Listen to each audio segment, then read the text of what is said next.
오늘 본문은 담대하게 말합니다. 스데반이 죽음 앞에서 최후 변론을 하고 있다고요. 오늘 본문은 담대하게 말합니다. 마피아와 같이 게임에서의 죽음이 아니라 현실적인 죽음 그 앞에서 스데반이 오늘 마지막 변론을 하는데 그의 변론은 예수님이 너희를 위해 오셨다입니다. 오늘부터 계속 이어지는 사도행전 이야기 가운데 우리가 무엇을 기억해야 되고 살아가야 되고 우리가 어떠한 것으로 살아내야 되는지 오늘 본문을 통해 계속되는 사도행전 이야기를 통해 더욱더 알아가시는 저와 여러분 됐으면 좋겠습니다.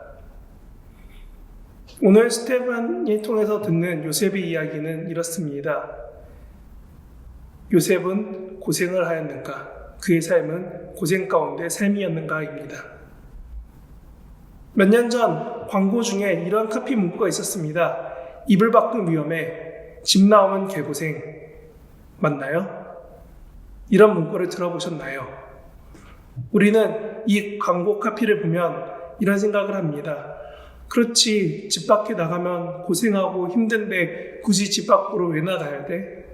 왜 힘들게 그렇게 살아야 돼? 라고 말합니다. 그런데 우리가 잊지 말아야 될 것 있습니다.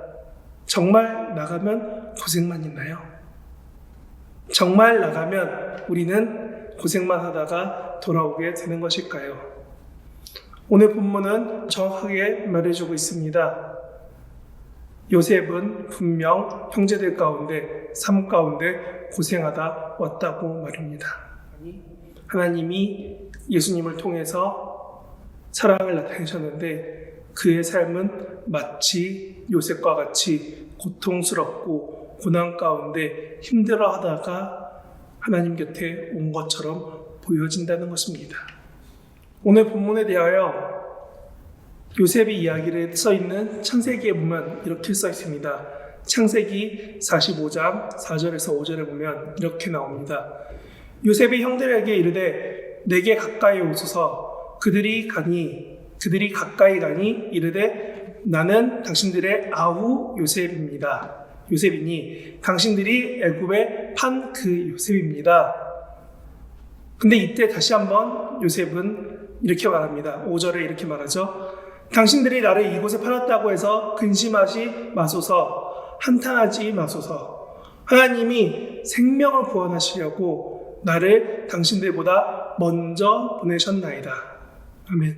우리는 요셉이 형들에게 두들겨 맞고 욕먹고 종으로 팔려가서 고생하다가 총리가 짠 됐어요 만 기억하기가 쉽습니다. 우리의 요셉이 종으로 어떻게 살았고 그의 삶이 어땠는지보다 요셉이 애굽의 총리가 되어, 지금 이집트의 총리가 되어 이집트라는 나라를 쥐고 흔들었다는 생각만 하기 쉽습니다. 오늘 요셉은 창세기에서 더욱더 정확하게 말합니다. 하나님이 나를 먼저 보내셨다. 그렇기 때문에 전사님은 말하고 싶습니다. 요셉이 하나님 곁에 쓰임받았던 이유는 바로 먼저 보내셨다는 것입니다. 무엇을 먼저 보냈느냐, 어떻게 먼저 보냈느냐가 아니라 하나님이 요셉을 사용해서 먼저 보내셨는데 그 이유는 바로 하나님이 쓰실 계획이 있으셨다는 겁니다.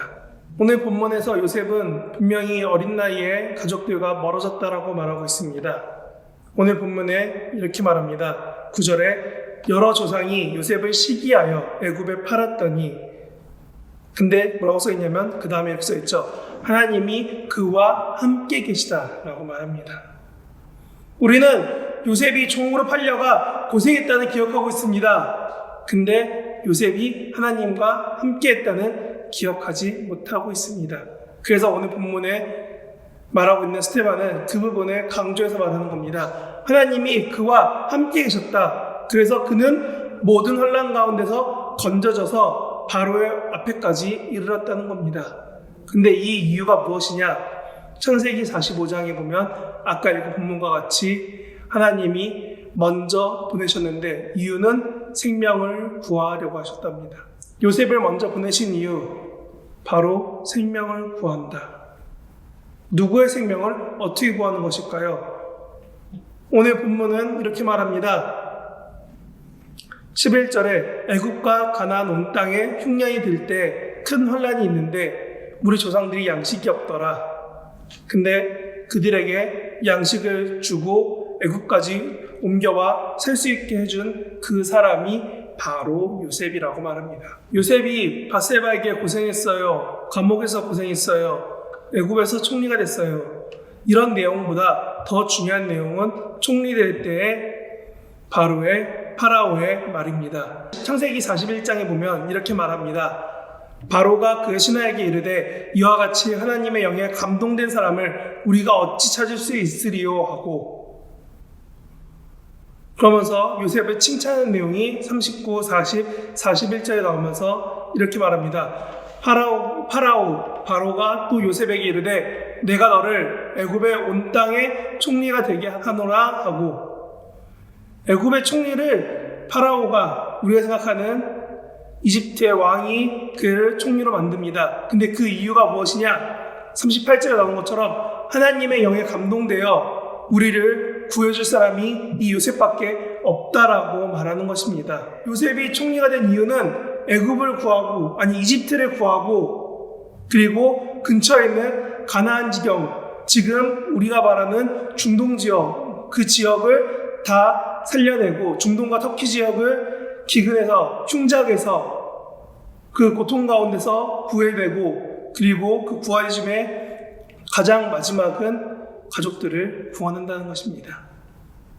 그렇기 때문에 아까 읽은 45장처럼 요셉은 담대하게 말합니다. 당신들이 날 버린 것이 아니라 하나님이 나를 먼저 보내셨다라고 말이지요. 지금 우리가 너무나 힘들어하는 코로나 가운데 억지로 영상으로 다른 환경들로 살아가려고 발버둥치는 삶이 있습니다. 그런 우리 삶 가운데 이 삶이 지속되는 것도 힘든데, 당시에 요셉 때의 시기는 연속으로 7년을 흉년으로 보냈답니다. 그냥 흉년처럼 살다가 흉년이었어도 힘든데 하필이면 7년 동안 흉년을 겪고 그 다음 흉년이라는 겁니다. 부유함을 모른 채 가난해도 가난이 힘든 걸 아는데 가난하기 직전에 부유했던 겁니다. 풍년으로 사람들이 먹을 게 넘치고 삶이 풍족했는데 갑자기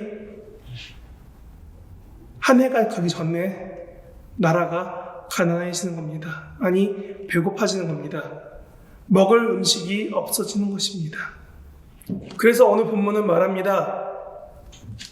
야곱이 자기 자녀들에게 애굽, 이집트에 가면 먹을 것이 있단다. 너희가 가서 먹을 것을 구해다 다오. 우리는 먹을 것, 이들의 생존 앞에서 하나님이 이들의 생존을 어떻게 끄시는지를 보아야 한다는 것입니다. 하나님이 요셉을 어떻게 사용하셨는지를 봐야 한다는 것입니다. 하나님이 요셉을 어떻게 그의 삶을 사용하셨는지를 우리가 알아야 한다는 것입니다. 요셉이 고통 가운데, 힘든 가운데 있었지만 그가 가족들을 구원했다고 말합니다. 그렇습니다.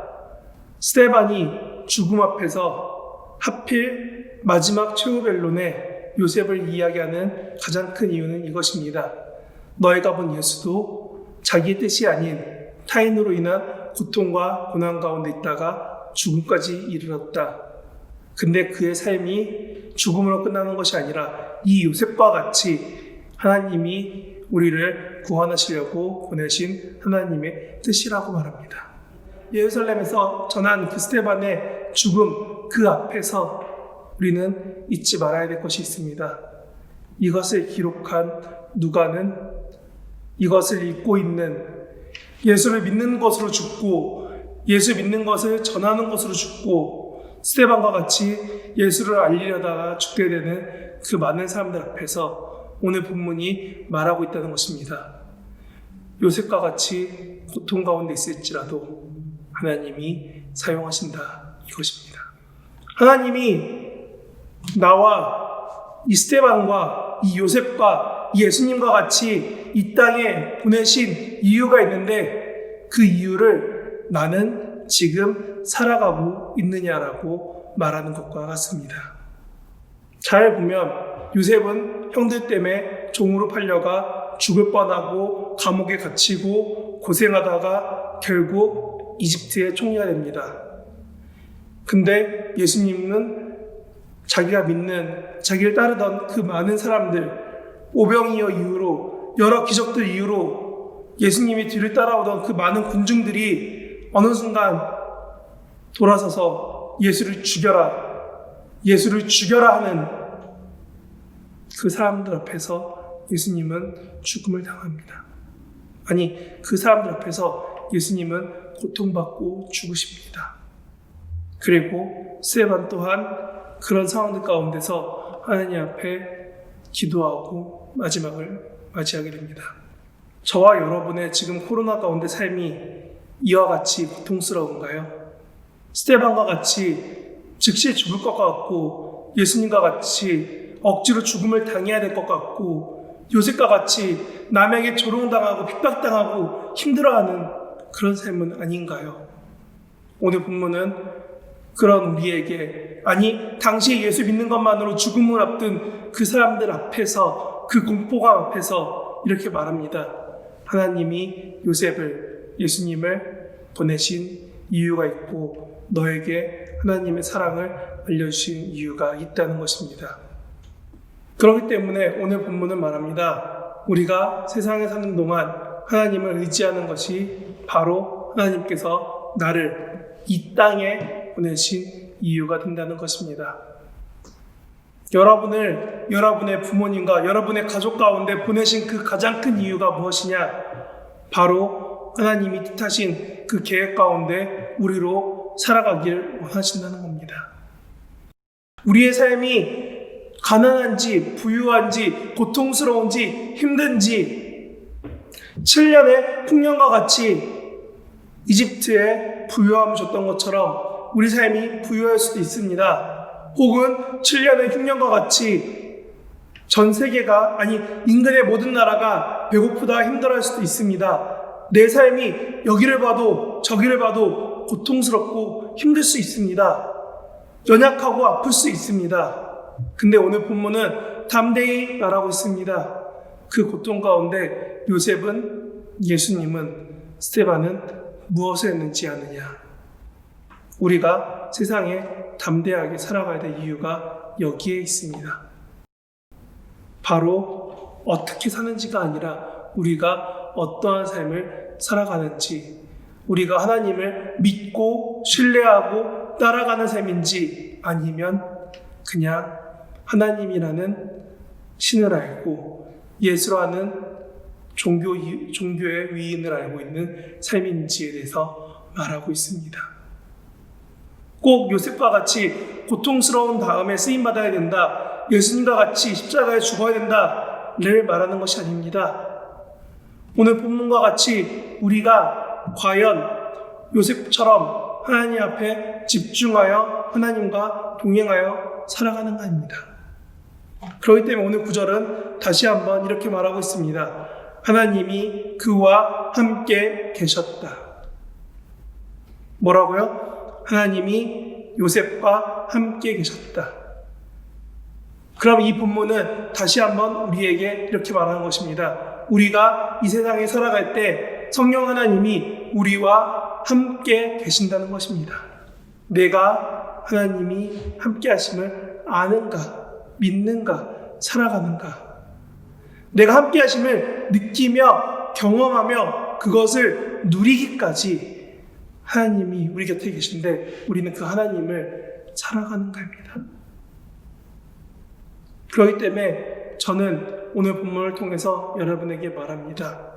여러분, 제발 오늘을 살아주십시오. 오늘을 살 때 하나님을 바라보아야 합니다. 그리고 하나님을 바라보고 알고 경험하는 것을 넘어서 누리기까지 해야 됩니다. 우리가 이렇게 하나님 뜻을 구하며 순종하며 살아갈 때 우리 삶이 아무리 코로나19로 또한 여러 가지 경제적 혹은 환경적 혹은 질병적 혹은 여러 가지 내 상황적인 어려움이 닥쳐서 나를 힘들게 할지라도 요셉과 같이 하나님이 그의 삶을 건져서 사용하시고 요셉을 통하여 나라와 인근 지역과 그의 가족을 살리셨던 것처럼 가난과 고통과 어려움 가운데서 그를 건져내셨던 것처럼 우리 삶 가운데 고통스럽고 힘들고 어려워하는 이 상황 가운데 하나님이 우리를 마음 가운데 평안으로 삶 가운데 하나님의 공급하심으로 이끌어 주실 것입니다. 그렇기 때문에 우리가 더욱더 담대히 하나님의 사랑을 믿고 살아가는 저와 여러분이 되셨으면 좋겠습니다.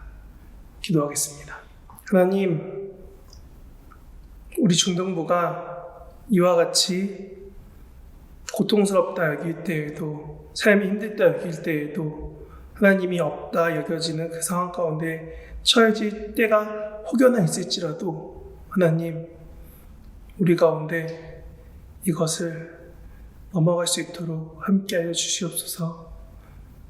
고통 가운데 치료받고 있는 사람의 우리 친구의 그 마음 가운데 함께하여 주시고, 친구를 보고 싶지만 학교에 가고 싶지만 가지 못하는 이 마음 가운데 위로로 함께하여 주시고, 상황 가운데 하나님이 멀어져가는 이 시간 가운데 살아가고 있다면 하나님, 요셉을 건져내셨던 것처럼 하나님, 우리로 코로나 가운데, 상황 가운데, 절망 가운데, 고통 가운데 힘들어할 때에 우리를 건져주시옵소서. 그리고 그 사랑으로 우리가 담대히 살아갈 수 있도록 우리와 함께하여 주시옵소서. 오늘 본문을 믿고 신뢰하며 나아가오니 우리 중등부와 우리 개개인의 그 삶의 자리에서 하나님, 우리가 하나님을 누리며 살아가도록 함께하여 주시옵소서. 감사드리며 예수님 이름으로 기도합니다. 아멘.